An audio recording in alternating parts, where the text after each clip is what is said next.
thought I'd do another quick video log. It's now the, what date is it? Can't get my phone to tell me. Right, it's the 8th of November. So I'm now a week away from my Reux gastric bypass operation, and I've been doing various bits to try and prepare myself in advance for what's coming. 1 second, sorry about that. I realised I'd left something in the kitchen that I wanted to talk about. Yeah, so it's the 8th of November. I've got a week to go.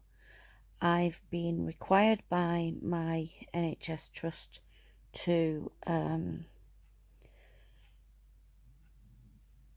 stick to what's called the liver reduction diet for 2 weeks before my operation, and they provide this leaflet which is reversed because I'm using the phone on my camera.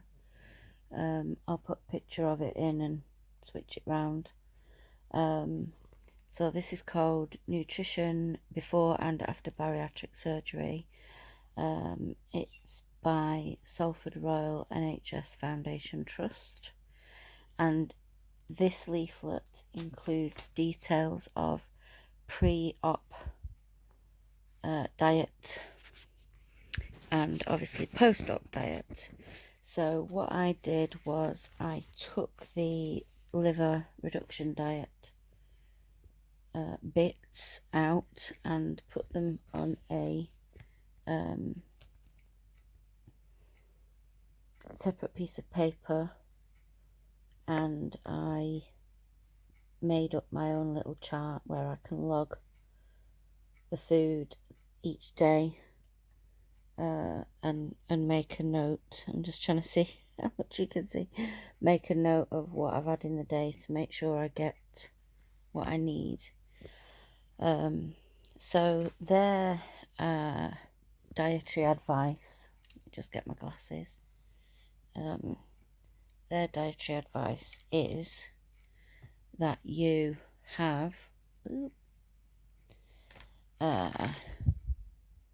can have any 3 servings of starchy food.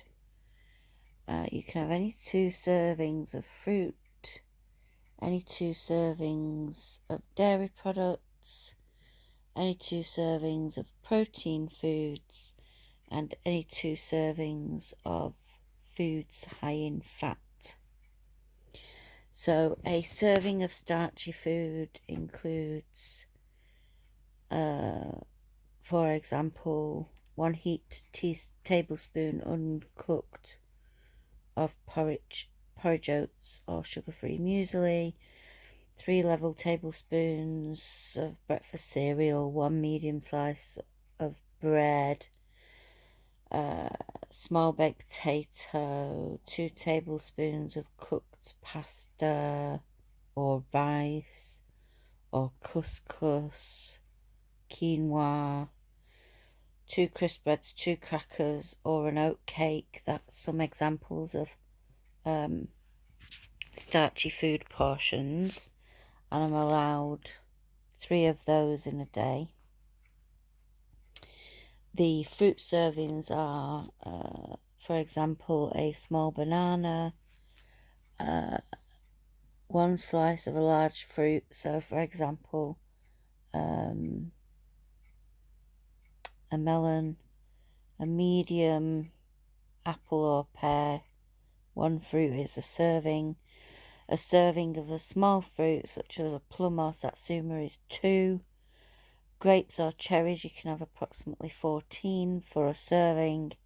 Strawberries, 1 serving is a large handful. Or tinned or stewed fruit, unsweetened, is 3 tablespoons, is a serving. And you have 2 servings of those per day.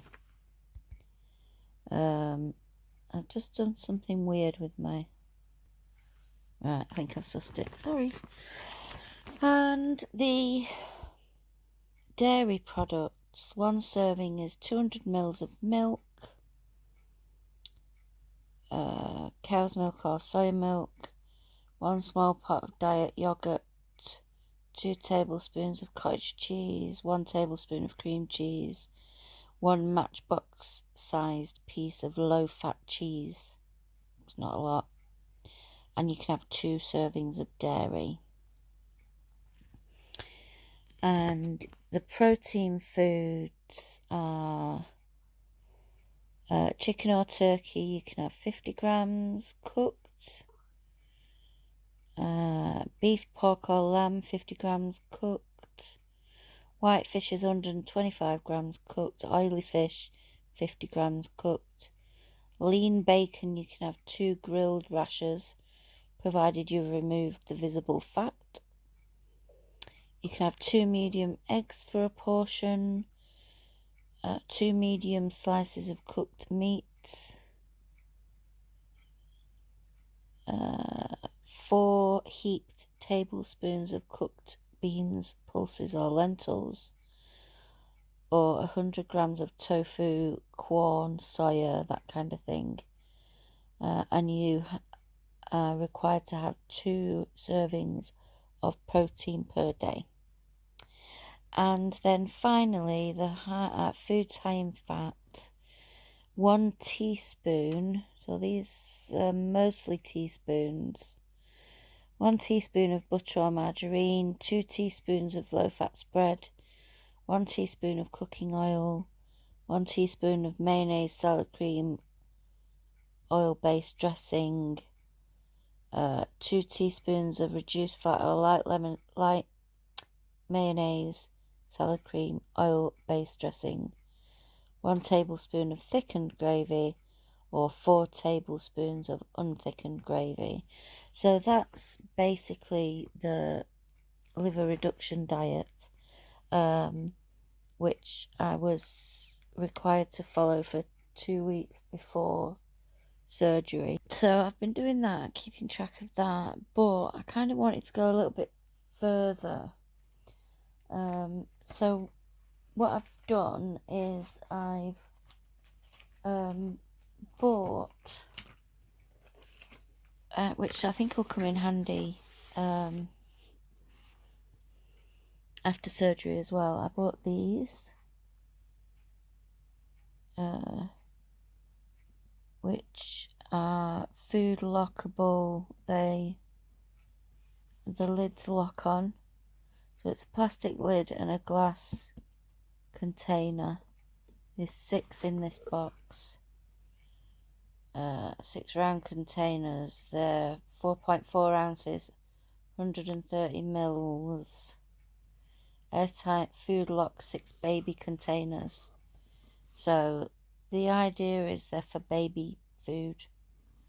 So they're freezer safe, dishwasher safe, microwave and oven safe, apart from the lids, I guess. And I got those from Amazon. The idea being that I can make a meal and portion it up into these. This is one of them. And you know, I can make one meal and divide it into 6, and then that should help. And what I'm doing with these prior to actually having the surgery is I've made up some of them with some overnight oats, and that'll be my breakfast in the morning for the next few days, and then I'll make up some more. But I just thought these would be quite handy, and they're quite cute.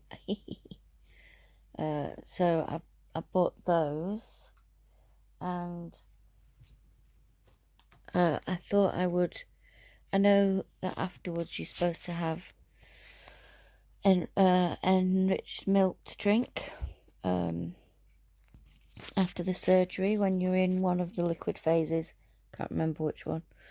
But in preparation for that, I've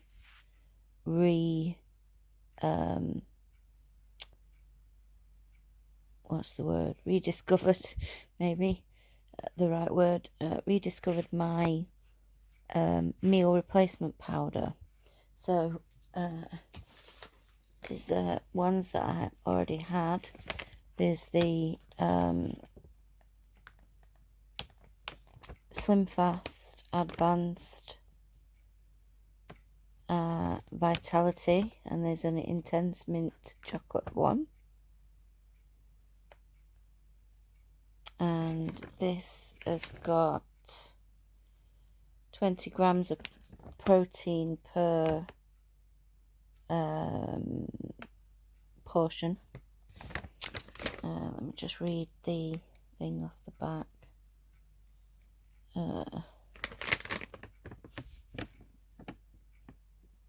So one portion is 4 level scoops of powder in 250 mils of cold water,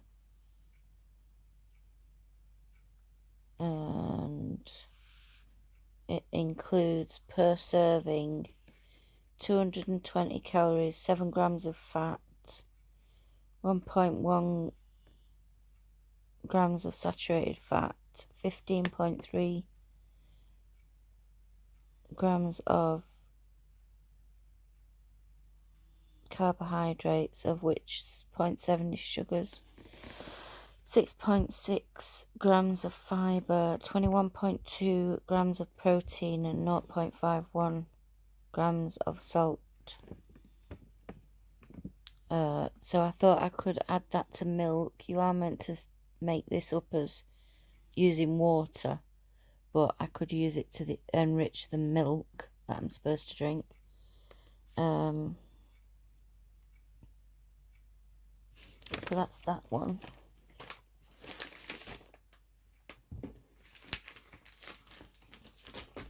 There's also this flavour. It's the same thing, but this is strawberry and blueberry burst.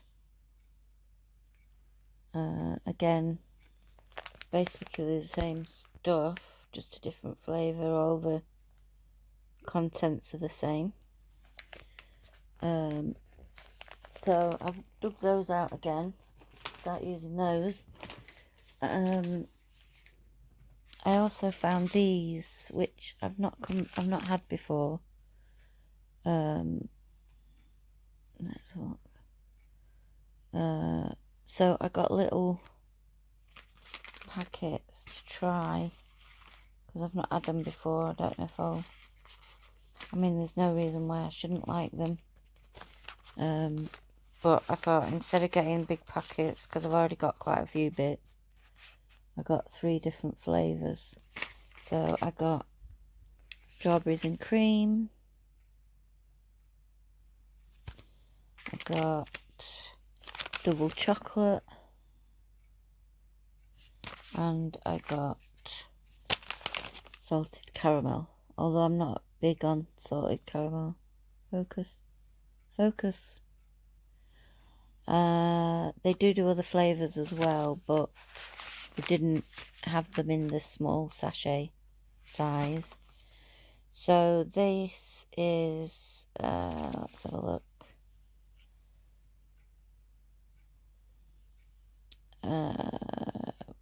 Add 250 to 300 mils of water or plant-based milk. Shake well and consume. So it's basically the same as the SlimFast. And per sachet, which this is 25 grams, there's 89 calories, 0.7 grams of fat, of which 0.2 grams of saturates, 1.3 grams of carbohydrates, of which 0.6 is sugar, 0.7 grams of fiber, 21 grams of protein, 0.46 grams of salt. So I guess this is a protein powder, whereas the SlimFast is a meal replacement. I'm guessing that's the difference, because for the amount of powder, this has got the same amount of protein, but quite a lot less, more than half less calories. So that's interesting. And then, so I bought those from Amazon recently to try. But this is something else that I've had in the house for a bit, which I'm going to try again. This is Garden of Life. Again, it's a meal replacement. Healthy meal on the go. Again, 20 grams of protein.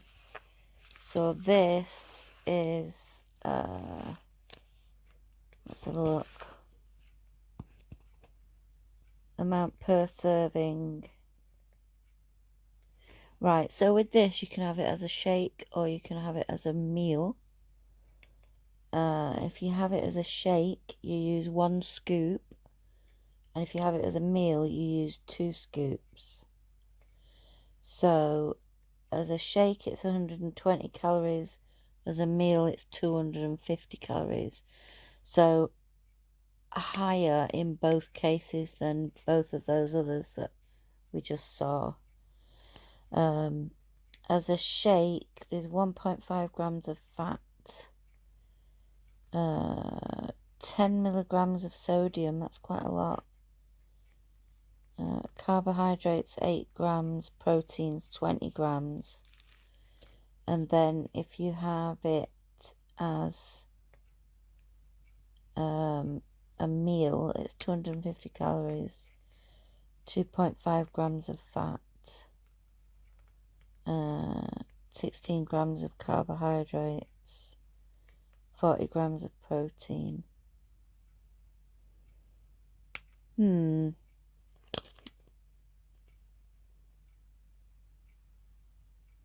Yeah, so now I remember when I've had this previously, it's quite grainy when you make it up, but that was when I was just using a shaker.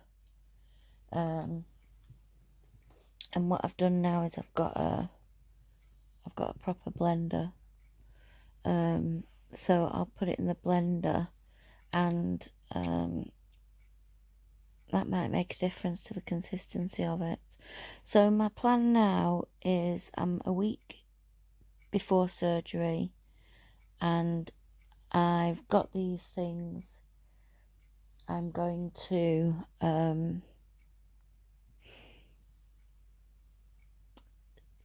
go on fluids for my lunch. That's what my plan is.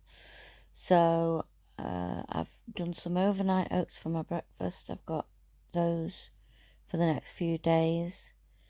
And for that I just added some oats, a bit of Greek yogurt, some milk, and a bit of cocoa powder just to flavour them, and stuck them in those little jars and put them in the fridge. So I've got 3 days worth of those, and then I'll have one of the shakes for my lunch, and then I'll have tea, like a normal meal for tea, following the guidance in the liver reduction diet. So I'll have, what I'll have to do is work out, like my overnight oats. Oh my god. My overnight oats has actually got my 2 portions of dairy in, because it's got, where is it, fruit dairy. It's got milk in it, and it's got yogurt. The oats is one of my starchy foods servings. I'll then have to work out how much is going to be in my meal replacement shake, and whatever is left I can have for my tea and or my supper.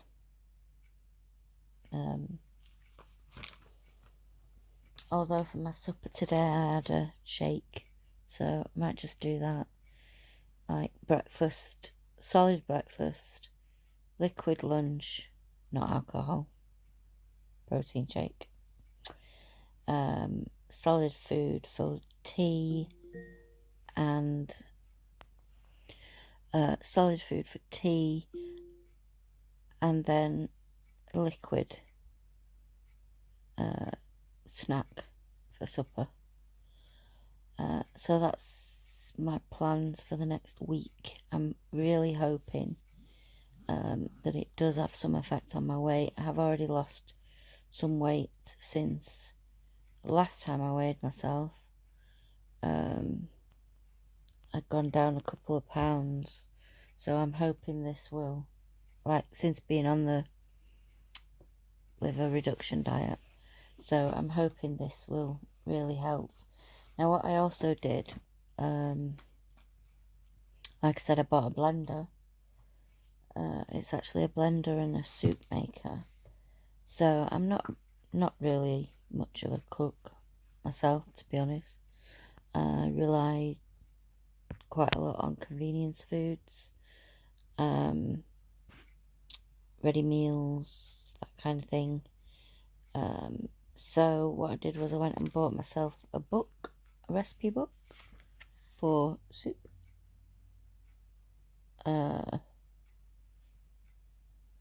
That it's not very thick, but it's got some decent recipes in it.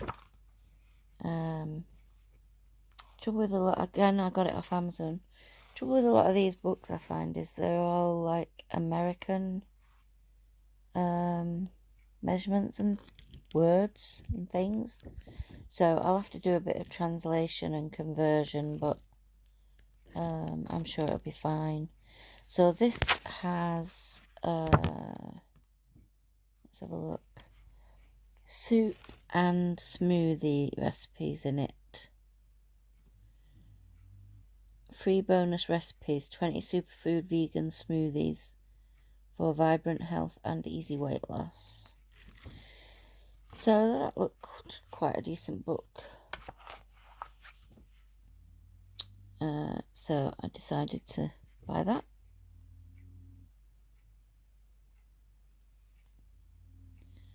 To use in my soup maker. And I also bought this, which is for further down the line, really. Just a cookbook to go with the book How Not to Die, which I also bought because I need to get my head around healthy eating. I might not be able to eat much going forward, but what I eat needs to be healthy stuff. So How Not to Die looks at the link between food and disease, and which foods are good for us and which foods are bad for us, and the cookbook goes with that. So the foods that are in the cookbook are the foods that are healthy or beneficial or known to, I don't really know what I'm talking about because I haven't read the book yet, but as I understand it, the cookbook covers stuff that's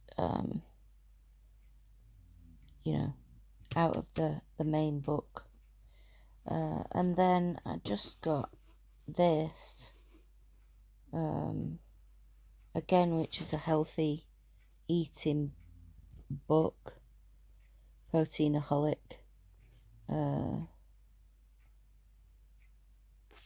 Just to educate myself.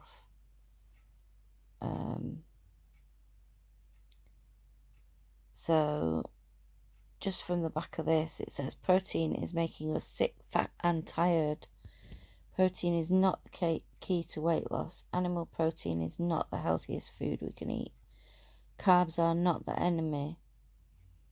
In Proteinaholic, Dr. Garth Davis dispels the myths that have been perpetrated by our doctors, our weight loss experts, and the media, sets the record straight about contradictory studies and confusing headlines, and distills these findings into a straightforward, plant-based solution that will change your life forever.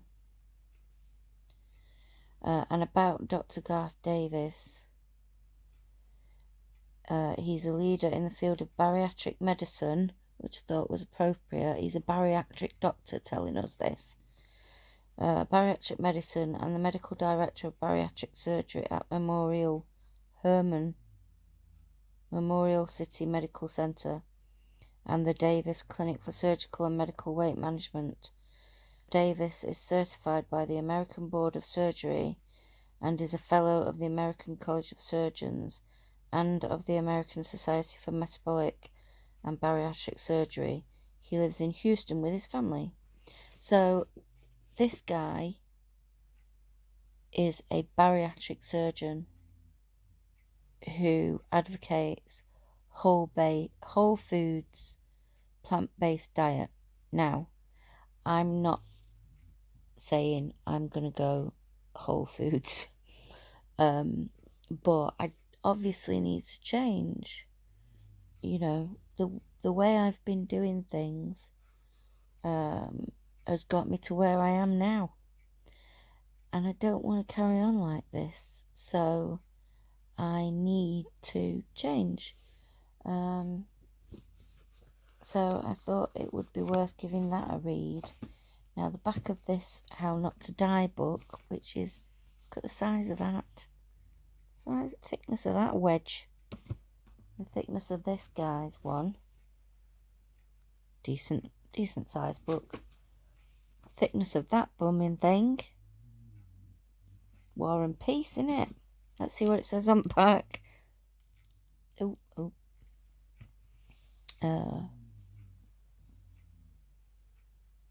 Right, do you have a history of prostate cancer in your family? Put down that glass of milk and add flaxseed to your diet. High blood pressure. Hibiscus tea can work better than a leading hypertensive drug and without the side effects. Worried about heart disease? Switch to a whole food, plant-based diet, which has been repeatedly shown not to just prevent the disease, but often stop it in its tracks. In How Not to Die, internationally renowned physician Dr. Michael Greger examines the top causes of premature death, heart disease, cancers, diabetes, and more, and explains how nutritional and lifestyle interventions can sometimes trump prescription pills and other pharmaceutical and surgical approaches, freeing us to enjoy better health.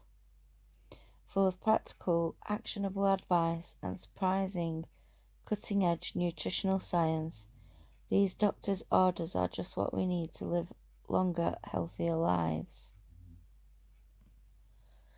So yeah, I thought that was quite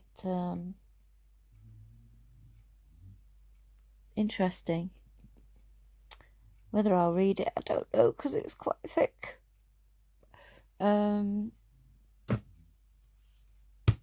So that's what I've got. That's where I am. And one other thing that I bought. Right, we're gonna have to get a lot of fluid in us.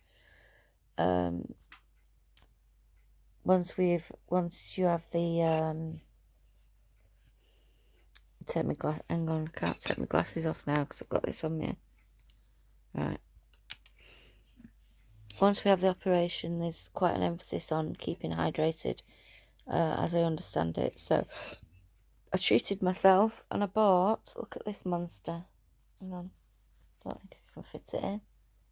Look at it. It's a 30 ounce 30 ounce thermos mug. It's not a thermos, but you know what I mean. Insulated, that's the word. 30-ounce insulated mug, which is about 850 millilitres, I think. So it came with 2 tops. Let's show you. It came with this top and another top. But this is the top that I'm using because it's got a straw hole in it. Where is it there? It came with 2 metal straws. If you can see. Got a bent metal straw in it at the moment.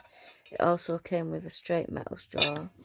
And then I treated myself and I bought a handle. This is a removable handle. It didn't come with it. So this came like this. And then I bought the handle just so that it made it a bit easier to hold it because it is a monster. Because I drink a lot of tea. But what I've found in the past is, hang on.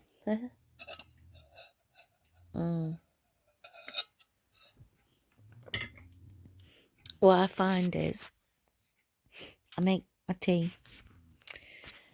I come and sit down, I start watching telly, playing PlayStation, messing about on my laptop, whatever it is I'm doing, watching YouTube, etc. And then before I know it, my tea's cold. And I don't really like cold tea. So I go and heat it in the microwave.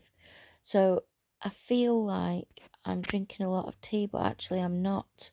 Because I'm nursing the same one. You know, for a good while, because I reheat it.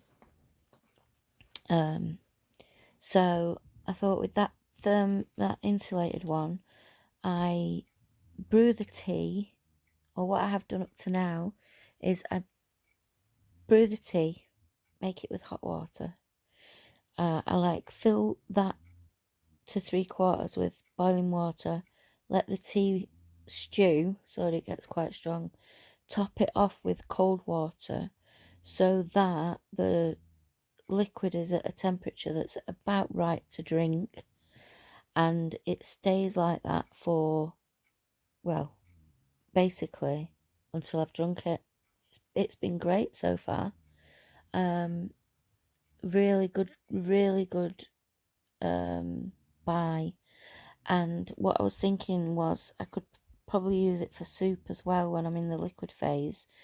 I can make my soup, you know, however much soup I need for the day, stick it in there, and then it stays hot all day and I can just sip at it. So that's the plan anyway. It wasn't a cheap mug, but it's a big mug. And like I say, it comes with 2 lids, 2 straws and a little cleaning brush. And I thought it was great value.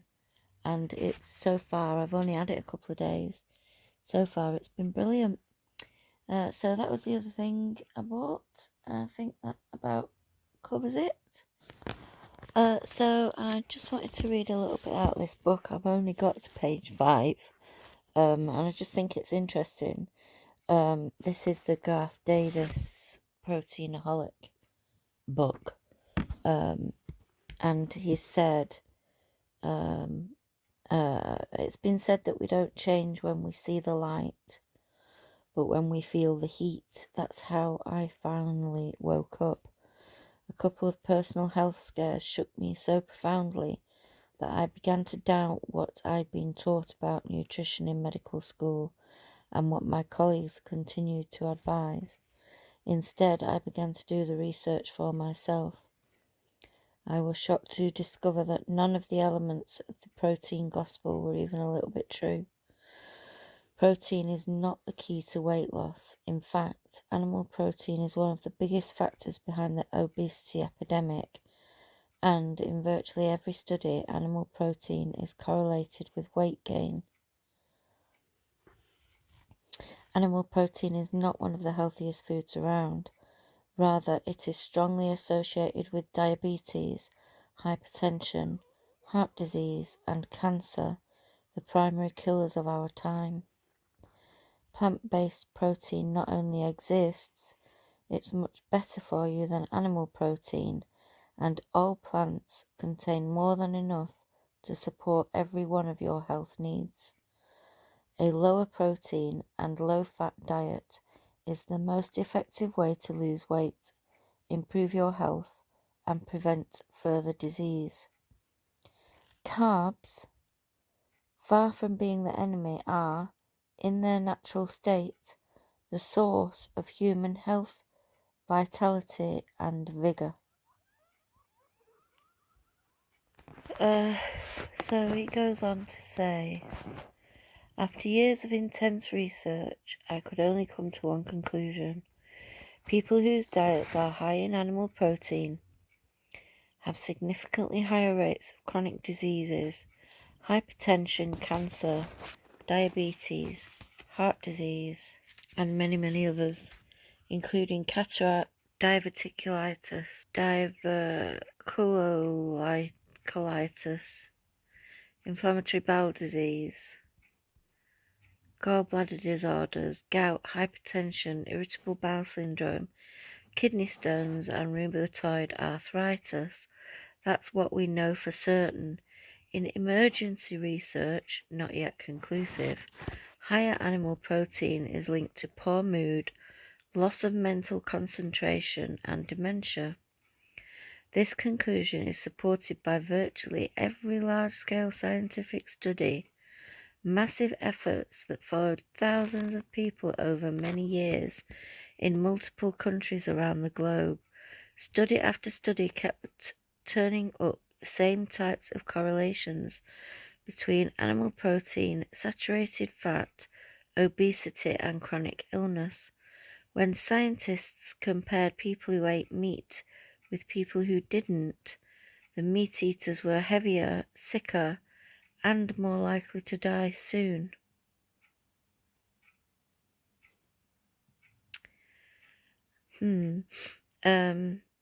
This also ties in with a documentary that I'm in the middle of watching called What the Health, which again is another American thing talking about animal protein and its link to disease. And yeah, I'll leave it there. And I'll see you next time. Bye.